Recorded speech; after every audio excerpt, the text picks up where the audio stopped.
Hey, salut à tous, bienvenue à Question Auto, j'espère que vous allez bien. C'est le temps du changement des pneus. La nouvelle saison est arrivée et comme d'habitude, c'est notre rendez-vous annuel. Anthony, écoute, on repart encore une fois avec des recommandations, mais là, je veux que tu persuades les gens de bien faire leur choix parce que c'est important les pneus sur un véhicule. Bien, c'est important. C'est des gros sous qu'on va investir.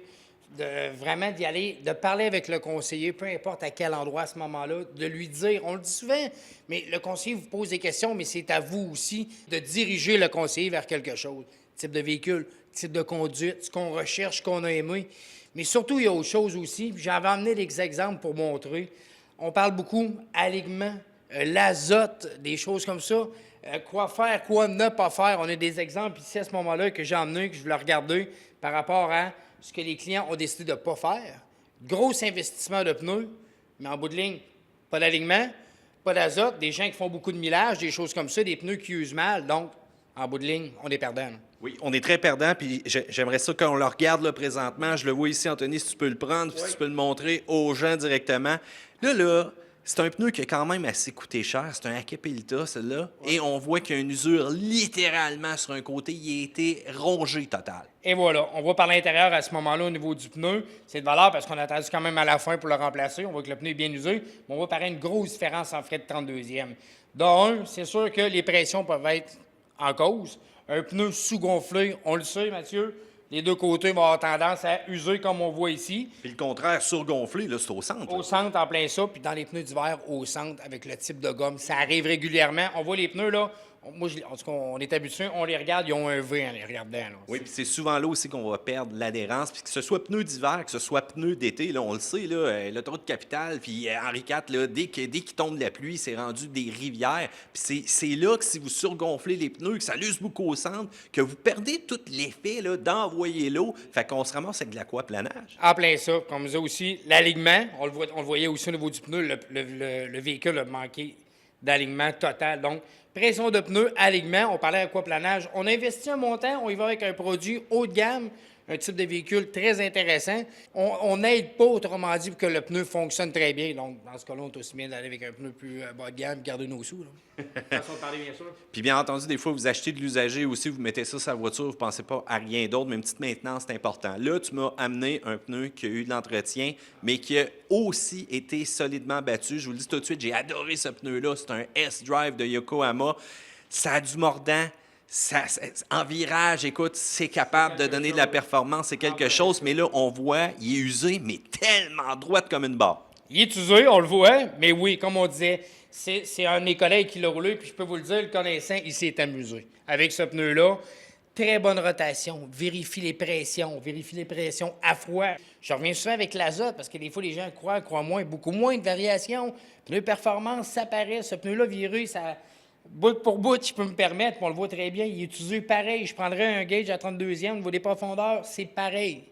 Bon, ben... Ça, c'est qu'est-ce qu'on a à faire. Alignement du véhicule, bien vérifié, rotation, bonne pression, on part en neuf. Excellent. Bon, bien là, on y va avec les recommandations de pneus. Vous le savez, nous autres, on ne vous fait pas un top des meilleurs parce que de toute façon, chacun d'entre vous avait un véhicule différent. Écoutez, moi, j'en ai un qui est sportif, j'en ai un qui est 4x4 pour le transport, on en a un de question auto qui est le véhicule de déplacement, puis en plus, on en a un antique. Tous ces véhicules-là se comportent de manière totalement différente. Donc, on vous a quand même fait une sélection de bons pneus, mais on va surtout vous parler de la bonne application. Et ça, c'est important. Anthony, on commence tout de suite de ce côté-là. Et voilà, avec le Michelin, le Defender, le TH.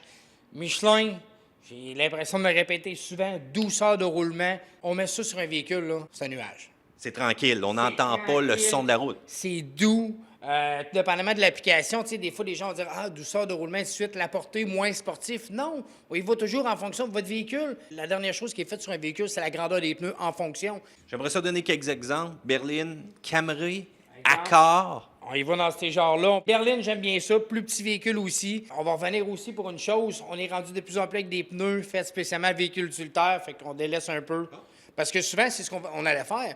Les dimensions, un véhicule utilitaire plus petit, on allait avec un pneu automobile. Il n'y avait pas de pneus qui étaient faits en fonction de véhicules utilitaires, vraiment. Mais là, les manufacturiers sont adaptés. Et donc, voilà. Un petit peu plus cher à la facture, mais dites-vous une chose, il y a de la durabilité là-dedans, puis il y a surtout de la résistance aux petits secrets que la route, des fois, nous cache. Et On y va directement avec le Hankook. Ça, c'est un nouveau produit cette année. C'est un nouveau produit qui m'impressionne grandement. Hankook, là, on en parle souvent, un prix qui est très intéressant, positionnement au niveau du marché, très, très bon, moins dispendieux que certains autres fabricants, pour ne pas les nommer. Mais on parle d'un pneu qui a des caractéristiques qui vont se rapprocher énormément du produit qu'on vient de parler. C'est un pneu qui a je sais que c'est pas homologué, mais qui a un tread-wear de 860. 860, OK, là, je vous l'explique, c'est qu'on peut souvent évaluer des fois la durée du pneu par rapport au tread wear qu'il va avoir. Le plus le tread wear va être élevé, le plus il devrait durer longtemps.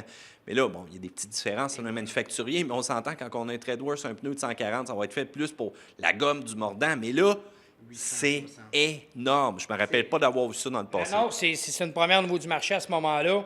Code de rendement de 130 000 km au niveau du pneu. C'est un pneu qui va faire du millage. C'est du sérieux au niveau d'Hankook là-dessus. Ils sont vraiment positionnement très bon. C'est un produit qu'on attendait. Toutes les nouvelles technologies vont être à l'intérieur au niveau des nappes et ainsi de suite, comment que le pneu est fait, le Kevlar et tout.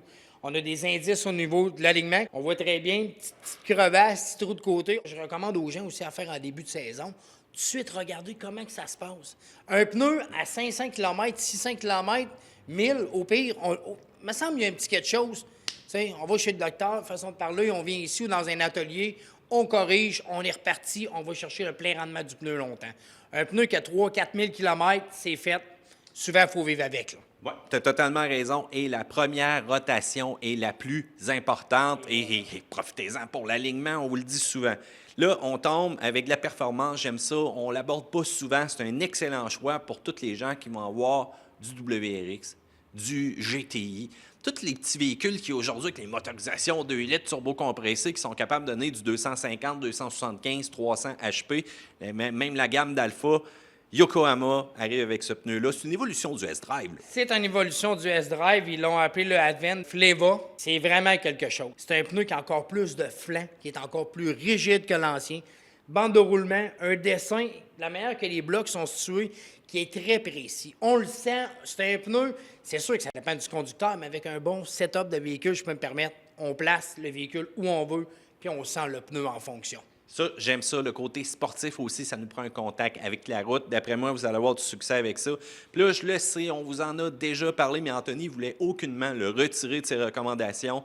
Tu y vas avec le Nokian, le fameux CS. CS, là, pour moi, cette année, c'est un coup de cœur. On est dans le domaine du pneu depuis longtemps.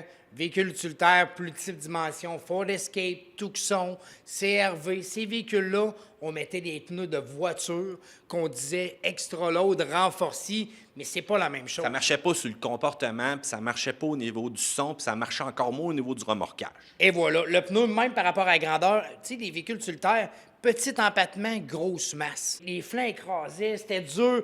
Tu sais, on se ramassait avec un véhicule un peu promeneux, moins plaisant. Ça a du corps. C'est un Tower, c'est un CS, mais c'est pas un pneu d'automobile. Il est fait véhicule utilitaire sport. C'est développé en fonction. La technologie au niveau de Nokian à ce niveau-là, tu sais, pour le reste, l'évacuation d'eau, c'est ce que ça prenait. Certains fabricants commencent à suivre le pas. Véhicule utilitaire sport, là, sur le marché, on fait juste regarder dehors. Il y en a-tu? Il y en a. Là, on a un pneu qui est fait, véhicule utilitaire.